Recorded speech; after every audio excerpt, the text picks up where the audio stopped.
Hello everyone.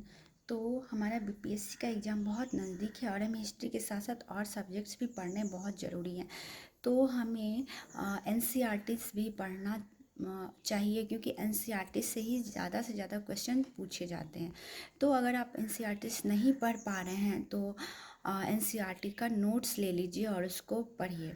और अगर time मिला तो मैं ये नोट्स भी कराऊंगी अपने चैनल पे। तो सबसे पहले हम देखते हैं कि हमें क्या पढ़ना चाहिए। तो एनसीईआरटीज़ का सार संग्रह आता है वन लाइनर। जैसे ये है महेश कुमार बर्णवाल का, और यहाँ से भी आता है, तो इसको रिवीजन कर सकते हैं इससे हम लोग। तो इसमें हमें ढेर सारा टॉपिक मिलेगा पढ़ने के लिए। जैसे कि यहाँ पे है भारतीय राज्य व्यवस्था, ये हमारा रिवीजन हो जाएगा।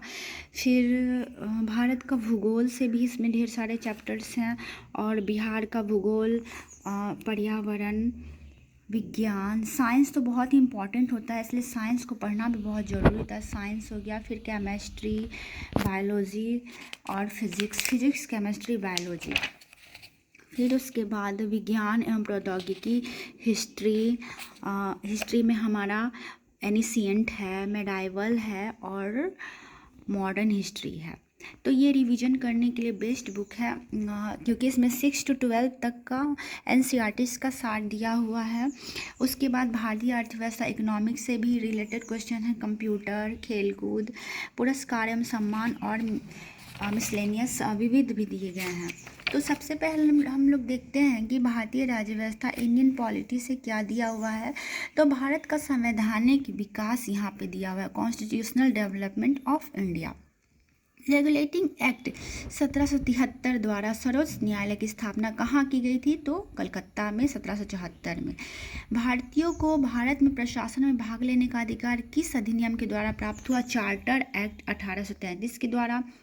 भारतीय विधान परिषद को बजट पर बहस करने की शक्ति किस अधिनियम के द्वारा प्राप्त हुई? भारत परिषद अधिनियम 1892। केंद्रीय विधानमंडल सर्वप्रथम किस अधिनियम के द्वारा द्विसदनीय बनाया गया? तो 1919 के भारत शासन अधिनियम के द्वारा। भारत में राष्ट्रपति को अध्यादेश निर्गत करने की शक्ति मूलतः किस अधिनियम से प्रेरित है? भारत शासन अधिनियम 1935 से। भारत का संवैधानिक विकास, तो भारत का संवैधानिक विकास किस तरह से हुआ उस पर एक नज़र डालते हैं। ईस्ट इंडिया कंपनी के अंतर्गत रेगुलेटिंग एक्ट 1773 में बना, फिर पिट्स इंडिया एक्ट 1784 में, चार्टर एक्ट 1793 में, चार्टर एक्ट फिर 1813 में, फिर चार्टर एक्ट 1833 में, और फिर चार्टर एक्ट 1853 में बनता है। तो ये भारत के संविधान का विकास ब्रिटिश शासनकाल में दिया गया है। फिर ब्रिटिश क्राउन के अंतर्गत क्या सब हुआ था? तो भारत शासन अधिनियम 1858। यहाँ पे हम लोग 1853 के बाद देखेंगे कि ईस्ट इंडिया कंपनी को ख़त्म कर दिया गया था, और उसके बाद ब्रिटिश क्राउन के अंतर्गत शासन कार्य संभाला गया था ब्रिटिश टाइम पीरियड में। तो उसके बाद यहाँ पे ईस्ट इंडिया कंपनी के बाद ब्रिटिश क्राउन के अंतर्गत क्या सब संवैधानिक विकास किए गए? तो भारत शासन अधिनियम 1858, भारत परिषद अधिनियम 1861, भारत परिषद अधिनियम 1892, भारत परिषद अधिनियम 1909, भारत शासन अधिनियम 1919 और भारत शासन अधिनियम 1935, भारतीय स्वतंत्रता अधिनियम 1947। तो इतने सारे अधिनियम बने भारत में आज़ादी के पहले, और इन्हीं सारे अधिनियम से अभी भी हमारे संविधान में बहुत सारे अधिनियम लिए गए हैं। प्रांतों में द्वैत शासन किस अधिनियम के द्वारा लागू की गई थी? तो भारत शासन अधिनियम 1919। ब्रिटिश भारत में किस अधिनियम में संघीय शासन का प्रावधान था? भारत शासन अधिनियम 1935। अखिल भारतीय संघ स्थापित करने का प्रावधान किस अधिनियम में किया गया था? भारत शासन अधिनियम 1935। भारत के संविधान में केंद्र और राज्यों के मध्य किया गया शक्तियों का विभाजन भारत सरकार अधिनियम 1935 पर आधारित है। एक निर्वाचित संविधान सभा द्वारा भारत के संविधान का निर्माण करने का प्रस्ताव किसके द्वारा दिया गया था? क्रिप्स मिशन के द्वारा। भारतीय संविधान सभा का गठन किसके अंतर्गत किया गया था? कैबिनेट मिशन 1946 ईस्वी के अंतर्गत। कैबिनेट मिशन द्वारा प्रस्तुत योजना के अनुसार संविधान सभा में प्रांतों में से प्रतिनिधियों का निर्वाचन किस अनुपात में था? 10 लाख की जनसंख्या पर एक सदस्य चुने जा रहे थे। भारतीय संविधान का निर्माण करने वाली संविधान सभा के सदस्यों का चुनाव किसके द्वारा किया गया था? विभिन्न प्रांतों की विधानसभाओं के द्वारा।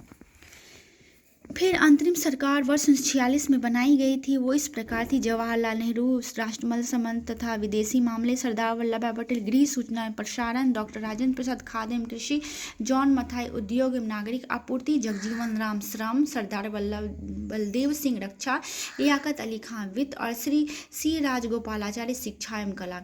तो इनमें से क्वेश्चंस आया था एक बार CDPO में कि किसको कौन सा विभाग दिया गया है।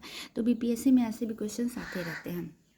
उसके बाद देखेंगे भारत शासन अधिनियम 1919 की समीक्षा करने के लिए वर्ष 1927 में साइमन कमीशन का गठन किया गया था। तो भारत शासन अधिनियम जो बना था 1919, उसकी समीक्षा करने के लिए साइमन कमीशन भारत आए थे। तो ये हमारे इंडियन पॉलिटी का पहला चैप्टर है। उसके बाद हम लोग ये सारा ख़त्म करेंगे, जल्दी जल्दी हमें ख़त्म करना है। तो यहाँ पे देख सकते हैं आप लोग कितना सारा पढ़ना है। अभी तो टाइम बिल्कुल भी नहीं है क्योंकि मुझे स्कूल भी जाना है। तो इसको मैं जल्दी से जल्दी समाप्त करने का प्रयास करूँगी क्योंकि मुझे खुद भी पढ़ना है और आप लोगों को पढ़ाना भी है।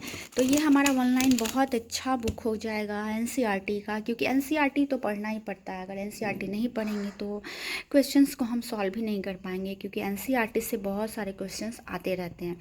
तो इसमें सारा सब्जेक्ट्स का दिया हुआ है जिसको हम लोग जल्दी जल्दी ख़त्म करेंगे। और मेरा वीडियो भी आएगा मॉडर्न हिस्ट्री से संबंधित।